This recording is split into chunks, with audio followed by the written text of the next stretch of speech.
എല്ലാവർക്കും നമസ്കാരം. ഏതാനും വർഷങ്ങൾക്ക് മുമ്പ് പത്രങ്ങളിലും മാധ്യമങ്ങളിലും നിറഞ്ഞു നിന്നിരുന്ന ഷെഹല എന്ന പെൺകുട്ടിയെ നമ്മളിൽ പലർക്കെങ്കിലും ഇപ്പോഴും ഓർമ്മയുണ്ടാകും. അന്ന് ആ കുട്ടി ഒരു 10 വയസ്സുകാരി കുട്ടിയാണ്.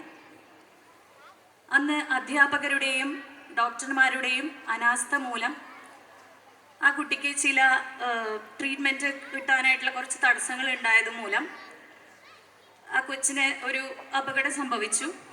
ആ കൊച്ചിൻ്റെ ജീവന് മുന്നിൽ പ്രണമിച്ചുകൊണ്ട് ആ സമയങ്ങളിൽ പത്രങ്ങളിലൂടെ ചർച്ച ചെയ്യപ്പെട്ട ചില വിഷയങ്ങളെ ആസ്പദമാക്കി ചെയ്യുന്ന ഒരു ചെറിയ മോണോആക്റ്റാണ്. വയനാട് സുൽത്താൻ ബത്തേരി സർവജന വൊക്കേഷണൽ ഹയർ സെക്കൻഡറി സ്കൂളിൽ വെച്ച് ആണ് ആ കുട്ടിക്ക് അന്ന് പാമ്പ് കടിയേറ്റത്. അപ്പോൾ ഈ ഒരു വിഷയത്തെ ചെറിയൊരു മോണോആക്റ്റിൻ്റെ രൂപത്തിൽ ഞാൻ അവതരിപ്പിക്കാൻ ശ്രമിക്കുകയാണ്.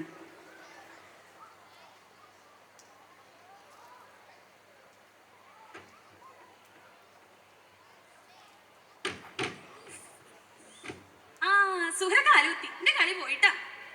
ആമിന, ജനവരുദ്ധ മേക്കാരാക്കൊന്നും വേണ്ട. ഞാൻ നിന്റെ പങ്ക് വെട്ടി, ഞാൻ ക്ലാസ്സിൽ പോവാ.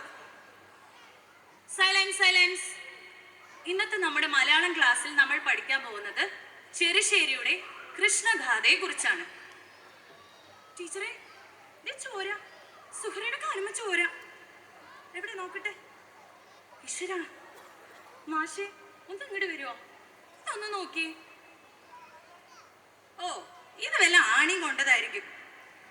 അല്ല മാഷെ, എന്നെ പാമ്പ് കടിച്ചതാ. പാമ്പല്ല, ചേമ്പ്.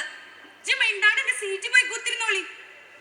അല്ല മാഷെ, എന്നെ ശരിക്കും പാമ്പ് കടിച്ചതാ. എനിക്ക് നല്ല വേദനയുണ്ട്. നിങ്ങൾ ആരെങ്കിലും എനിക്ക് കുറച്ച് വെള്ളം തരുമോ? എന്നിട്ട് എന്റെ ഉപ്പാനെ വിളിക്കോ? എന്റെ ഉപ്പ എന്നെ ആശുപത്രി കൊണ്ടിക്കോളൂ. ടീച്ചർ പറ, എനിക്ക് ഇച്ചിരി വെള്ളം തരുമോ? എന്റെ ഉമ്മാനെ വിളിക്ക്. എനിക്ക് എന്റെ ഉമ്മാനെ കാണണം. എനിക്ക് എന്റെ ഉമ്മാനെ കാണണം. ഞാനിപ്പോൾ നിൽക്കുന്നത് സുഹറയുടെ വീടിന് മുന്നിലാണ്.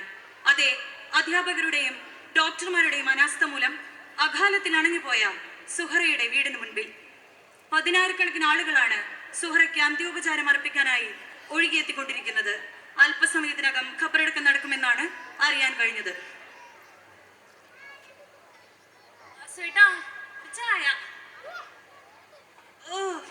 വയനാട്ടിലെ കേസ് കേട്ടാ? ക്ലാസ് മുറിയിൽ വെച്ചാത്ര പാമ്പ് കടിച്ചത്. ഇത് എങ്ങനെ സഹിക്കണു? ഈ സമൂഹത്തിനൊക്കെ ഇത് എന്ത് പറ്റി? ഈ സമൂഹത്തിന് ഇത് എന്ത് പറ്റാൻ? നാളെ +2 പഠിക്കണ ക്രാവിനെ തലയിൽ പെട്രോൾ വെച്ചിട്ട് കത്തിച്ചത്. 2 കാലം നടക്കണമെന്നുള്ള ഒക്കെ മൃഗങ്ങളാ. നന്ദി, നമസ്കാരം. Thank you so much Femi. 2 കാര്യങ്ങളാണ് ഞാനൊന്ന് ശ്രദ്ധിച്ചത്.